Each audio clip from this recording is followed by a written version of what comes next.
বোধ, এই শ্ৰদ্ধা, এই ভক্তি, এই মানৱতা, এই মনুষ্যত্ব যদি মানুহৰ গাত নাথাকে, অকল প্ৰতিভাই কিন্তু মানুহ কেতিয়াও প্ৰতিষ্ঠিত নহয়।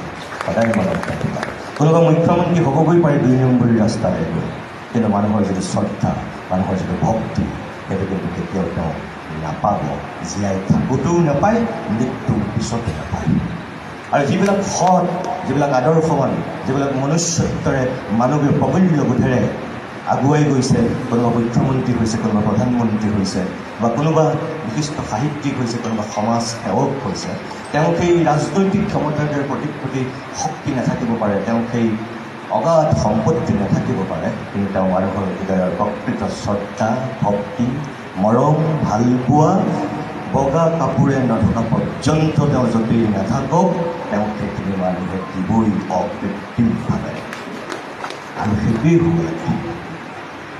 তোমালোক সাহসী হোৱা, তোমালোক সৎ হোৱা, তোমালোক অসমখনৰ নতুন সেনানী হোৱা, নতুনখনক তোমালোকে নতুন চিন্তাৰে তোমালোকে অংকন কৰিবলৈ চেষ্টা কৰা। বিবেক বৃদ্ধি কৰি নহয়, বিবেক বন্ধকত ধৰি নহয়, নিজস্ব সত্তাৰে মূৰ দাঙি কাৰো ওচৰত মূৰ নোধোৱাকৈ এজন স্বাভিমানী অসমীয়া হিচাপে তোমালোক ভৱিষ্যতৰ সমাজখনত জীয়াই থকা প্ৰত্যেকজন